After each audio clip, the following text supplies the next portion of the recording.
Hello. So this presentation is based on an interesting theory of ethics coming from W.D. Ross. And so sometimes after classes talk about utilitarianism that focuses on maximizing happiness, and then Kantianism that focuses on the intrinsic value of rational persons and how we should treat them as an end in themselves, not merely as a means. But Kantian ethics is sort of an absolute rules and absolute duty approach to ethics, whereas utilitarianism is a consequentialist approach to ethics. When talking about both of those, students usually recognize that there's some potential problems associated with focusing exclusively on consequences, the way utilitarianism does. But then there's also some problems associated with focusing exclusively on the rightness and wrongness of actions themselves and ignoring the consequences, the way Kantianism does.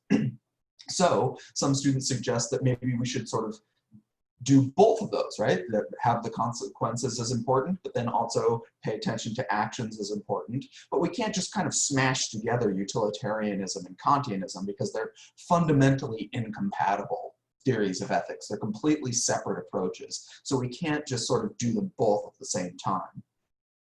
Ross, however, has come up with a theory that draws upon some of the things that we might like about utilitarianism and Kantianism and perhaps some other theories of ethics as well, and comes up with a new theory that's not just smashing two other theories together, but instead this new approach that draws upon what we think is important from other approaches.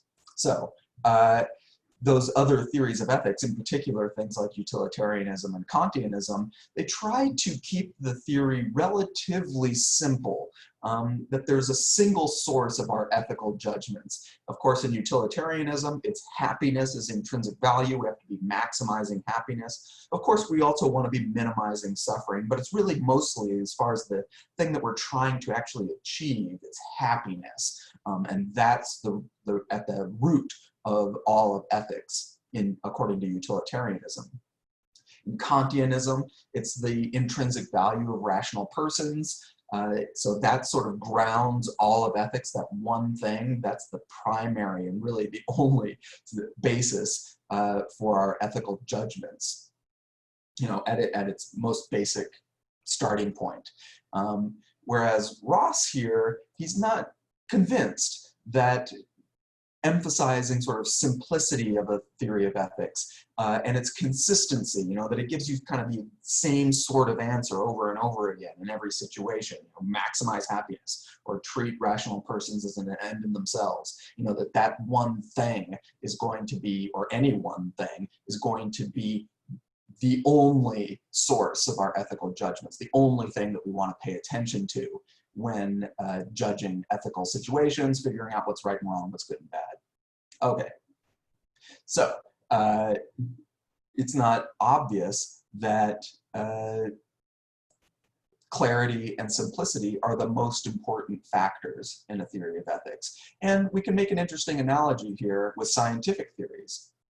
That all things considered, scientists certainly would prefer to have a simpler theory. I mean, that makes it easier to work with. But what we've recognized over the centuries is that nature itself is very complicated. It is not simple, it's messy.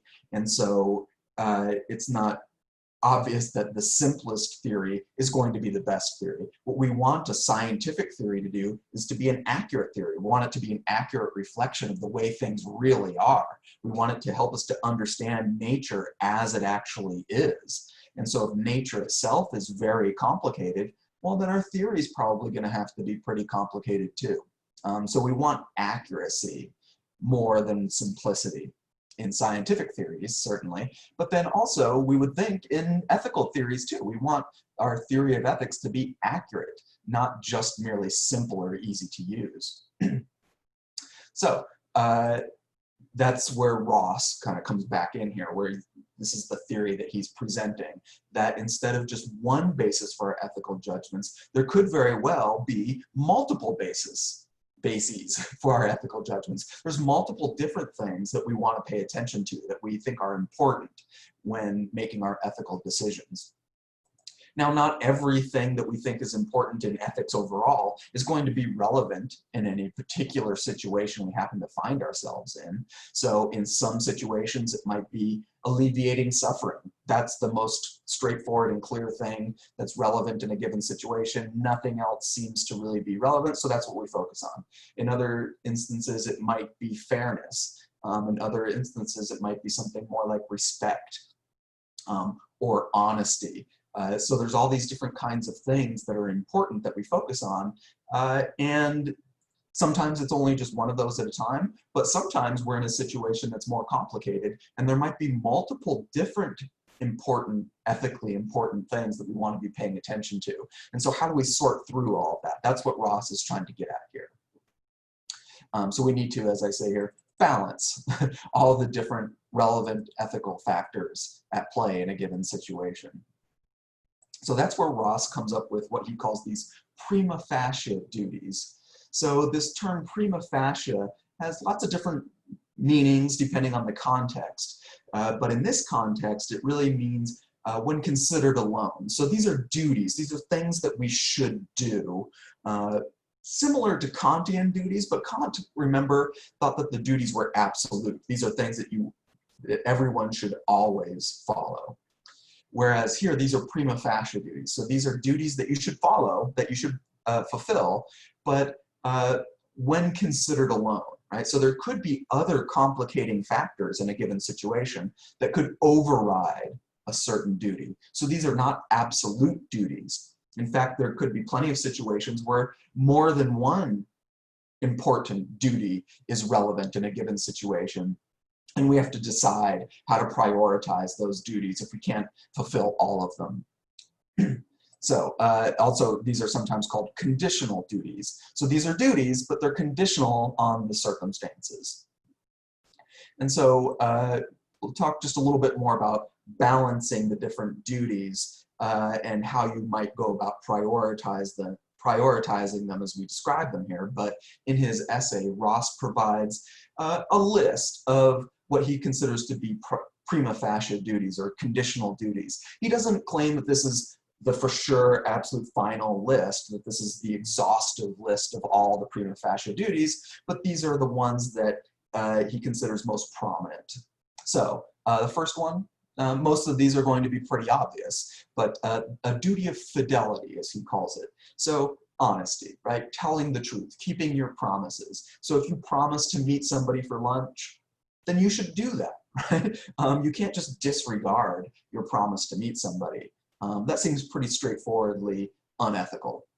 So this seems like a good candidate for a kind of duty. Now, if you promise to meet somebody for lunch, should you absolutely fulfill that duty no matter what else happens in the world? Well, that might be a little too strong, right? There might be situations that could arise where even though you promised to meet your friend for lunch, nevertheless, given some circumstances, some special circumstances that come up for you, it might be okay to break that promise. There might be justified reasons for breaking that promise. So next prima facie duty of reparation, as he calls it. So this is correcting something that went wrong, right? Especially if it was a wrong that was done by you. You caused something wrong to happen, something bad to happen. Now you have a duty to correct that, if you can, right? This is something that you should do. Again, just like with all of these prima facie duties, is it an absolute that no matter what else in the world is going on, this is the thing you have to focus on? No matter how small the wrong was, you need to disregard everything else and make sure this gets corrected? Well, maybe not, right? It's possible that in your particular circumstances at the time, something else more important could come up, and that could override this particular duty in a given circumstance. So here's another one, a duty of gratitude. So repayment of debts rather than something going wrong that you need to correct. Now this is something that went nice, right? Somebody did something good, particularly good for you. And so now you have a duty to repay them. Keep them in mind somehow so that if the situation comes up and you have the opportunity to do something nice back for them, then you should do that. This is just sort of basic sort of human reciprocity, right? Somebody does something nice for you, you should do something nice back for them. Okay, next one, a substantially more complicated one, the duty of justice. So broadly speaking, correcting some kind of unfair distribution of benefits or burdens. So for example, work is done, the person that actually did the work doesn't get paid for it, and somebody else who didn't do the work gets the benefits for having done the work. Well, that's unfair. That's an injustice. The wrong person is getting the benefits there. And so if you have the ability to correct that, you should do it. But the sort of the complementary way of phrasing this, the wrong person is punished rather than the wrong person getting some benefit. Now the wrong person is getting some burden. Something bad is happening to them. They're being punished for something bad that they didn't do. Well, that's an injustice, and if you have the ability, you should try to correct that. Here's one, he uses a fancy vocabulary word for this, but the duty is familiar, I think, to all of us, the duty of beneficence. So helping, right? And making somebody else better off, especially if they're in a particularly bad situation, helping them out, improving their situation, if it's not going to substantially make you worse off. Well, that's complicated. How much worse off do you need to be in order for you to say it's justified for me to not help somebody else that's in need of help? So that's a difficult judgment call for sure. Nevertheless, it seems like if you have the duty to help somebody out, again, especially somebody that's in a really seriously bad situation, and it's very easy for you to help them, it seems like you have a moral duty to go ahead and help out. Because again, like I said, it's not going to hurt you, so why not do it? The only reason not to do it is perhaps out of selfishness, right? And that's immoral, pretty straightforwardly, wide agreement that just acting out of pure selfishness is immoral. So failing to help somebody in this kind of a situation could very well be immoral. So here's an interesting one, the duty of self-improvement. So, you know, you're not harming anybody else, you don't have this duty of reparation or duty of establishing justice or any of those things. None of those are relevant. You're sort of off the hook for all these different situations. But now here you are, just sort of hanging out by yourself. You still have some duty that's relevant. Well, this one perhaps, right? A duty of self-improvement, that just stagnating, just reaching some point and then stopping, maybe is immoral. Maybe we are always under this requirement to continually improve ourselves. That doesn't necessarily mean every spare moment you have, you should be constantly improving yourself in some way, exercising or learning a new language or some new skill or something. Doesn't mean that. It doesn't mean you don't get any relaxation time. It just means that throughout your life, you should have this ongoing agenda of always improving yourself. This is not always included in the theory of ethics, that you have this sort of personal duty to yourself to constantly be making yourself better. So this is an interesting one, maybe a little bit more controversial than the other prima facie duties. Nevertheless, Ross has it on his list. Okay, here's one more that he has. So as he calls it, another fancy word here, the duty of nonmaleficence. So this is the opposite of the duty of beneficence, right? Rather than helping somebody when you have the ability, instead, this is refraining from harming people, right? So make sure you're not hurting other people as you're going about your daily business, as you're going about fulfilling your duty of self-improvement. You're not harming other people along the way. This is a situation where we might have to balance duties, right? There might be plenty of situations where you can improve yourself somehow, but you can't really do it in this particular circumstance without harming somebody else or depriving somebody else of some benefit. So now you have to weigh these prima facie duties, which is the more important in this particular situation you happen to find yourself in. So sometimes the duty of self-improvement might be more important than sort of minor inconvenience or very minor harm to somebody else that you cause by helping yourself. That could be appropriate. Other times it could be that you would be harming somebody else to an unacceptable degree, so you have to forego helping yourself or improving your own situation or improving your own life or health or mind. And so you have to set aside that duty of self-improvement in order to avoid harming somebody. And of course, intentionally harming somebody, that's particularly bad. But this is also negligence, right? So you need to make sure that you are taking care of all the different ways that you might have responsibility for harming other people, right? Make sure that you are not being negligent. So I've kind of said this already, but for any particular situation you happen to find yourself in, you identify which of the prima facie duties are relevant. It could be that a lot of the time, except for the duty of self-improvement, a lot of the time, none of the other duties really apply. And so you're kind of off the hook. You don't have any difficult decisions to make. And then also there could be plenty of situations where there's really only one of these duties that seems to apply. And so it's pretty clear that you should try to follow that duty. And you're not going to cause problems for any of the other ones. You're not sort of negligent in fulfilling any of the other duties.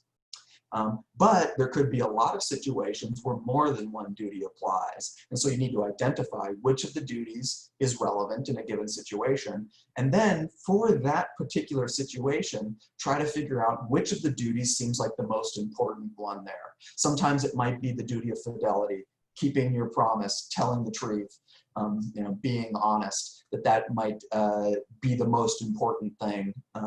And the others, while relevant and kind of important, and you try to fulfill them as best you can, it's honesty that's the most important one. Other times it might be non-maleficence, right? Making sure that you don't negligently harm somebody or actively, intentionally harm somebody. And in that the other duties might take on lesser importance, and maybe you can still kind of fulfill those, but you really need to pay attention to non-maleficence. So this is why this is seen as a theory of ethics that doesn't just simply give you one straightforward, clear answer, like utilitarianism, maximize happiness, minimize suffering, go.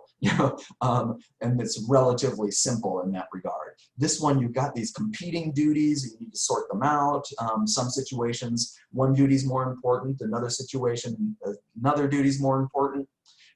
So it's much more complicated, and there's much more room for debate. And Ross completely acknowledges that, but what he feels he's doing for us here is providing the basis for that debate. If we're going to try to get in a discussion with somebody what the right thing to do is, well, here's how we do it. We think of the variety of duties that are relevant, and we try to prioritize them as best we can. Or if you've done something and now you're trying to justify what you've done to explain it to other people why you made the decision that you made, well, here's how you could do it, right? You say, list the duties that were relevant, and then explain why you thought that one of those prima facie duties happened to be more important than the others in that particular situation that you found yourself in. So here's one example, relatively simple example, I think kind of a non-controversial example. So you promise to meet your friend for lunch, right? And if no other duties are relevant, then you should do that. You should follow through on that. But on the way to meeting your friend for lunch, you're walking past a shallow pond and you see a child drowning in the pond. Well, if you jump in to save the child, you will miss your lunch appointment with your friend. And so you will fail in fulfilling your duty of fidelity in fulfilling that promise to your friend. But it seems like in this particular situation, the duty of beneficence, of helping somebody that's in a bad situation, becomes much more clearly the dominant duty in this particular situation. So you should fulfill that, even if it means sacrificing the duty of fidelity. Now, of course, once you fail to meet your friend for lunch, hopefully they'll understand when you explain to them why you missed. They might agree, hopefully, that you did the right thing. But once you've done that, now maybe this duty kicks in, right? The duty of reparation. Yes, your friend understood that you needed to fulfill this other duty was more important, but you did technically break your promise to your friend, and so you need to make it up to them, right? You need to make sure that you set another time that's convenient. Maybe even change the venue so that you go to some place that they like better, to kind of make it up for them that you broke your promise. Okay.